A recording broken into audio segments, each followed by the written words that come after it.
एक शब्द आपकी बातों में मुझे सुनाई दिया, जो कि मेरा वैसे प्रश्न भी था। आपने बलि शब्द का प्रयोग करा, और जब हम नित्य कर्म की पुस्तक में भी देखते हैं तो वहाँ पर भी बलि शब्द का प्रयोग किया जाता है, जहाँ पर भी भोग लगाने की बात है या फिर कुछ भेंट करने की बात है।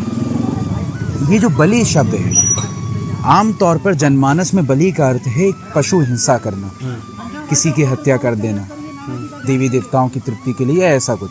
कई जगहों पे, कई मंदिरों में बलि का विधान भी, और वहाँ पे बलि प्रथा को इसी तरह से देखा जाता है।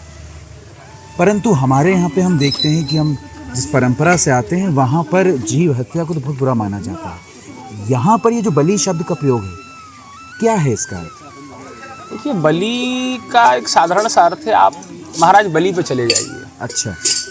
जब उनके 2 चरण से भगवान ने सब कुछ नाप दिया, सब कुछ बलि का ले लिया, तो उन्होंने कहा कुरु सृष्टि में निज, तीसरा चरण भगवान सर पे रख दो। तो बलि ने कहा कि मैं आपका बलिहारी हो जाता हूँ। तो बलि वही है, खुद को समर्पित कर देना। क्या बात है, किसी को काटना या पीटने की बात नहीं है। आत्मा शरीर से भगवान मैं आपका हूँ, समर्पित हो जाना, मैं समर्पित हूँ। आप जो कहो मैं वैसा हूँ, जैसे रखोगे मैं वैसा हूँ। तो वह बलि है। किसी बेचारे जीना चाहता है वो जीव, उसको नहीं पता है, उसको पकड़ के काट देना, ये थोड़ी ना बलि हो जाएगा। तो न केवल पितरों के निमित्त बलि शब्द का अर्थ ये है, बल्कि पूरे संसार में बलि जो शब्द है, बिल्कुल वो अर्थ उसका यही है, समर्पण कर देना, जीव हत्या उसका उद्देश्य है। बिल्कुल बलि वही है। तो कहीं ना कहीं अर्थ को अनर्थ करके लोग अपनी बस जिह्वा की तृप्ति कहें या जो भी हम कहें कि मानसिक सुख रहे, वो उसको पूर्ण कर रहे हैं। बिल्कुल बिल्कुल। आचार्य जी, इससे आगे हम आते हैं। हमने तर्पण समझा, श्राद्ध समझा, पिंड समझा कि हम पिंडदान करते हैं, अंतिम संस्कार के बारे में भी आपने यहाँ कहा। गया जी करने का अर्थ क्या होता है?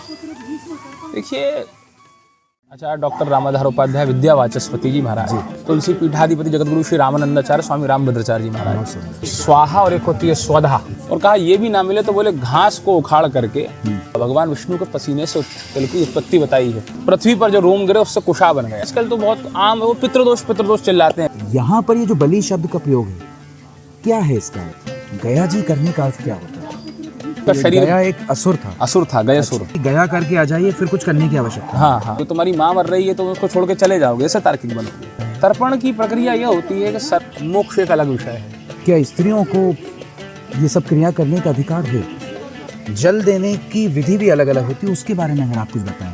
किसी परिवार पर पितृदोष है, इसका पता कैसे चलता है? सभी वर्ण के लोग अधिकारी, चारों वर्णों को दक्षिणमुखी घाट हो तो बहुत श्रेष्ठ है। यदि इसका कोई प्रयोजन नहीं है तो कम से कम आप उन माता पिता को इस समय याद तो कर सकते हैं ना। इस भागी दौड़ी दुनिया में आपको स्मरण तो आएगा ना।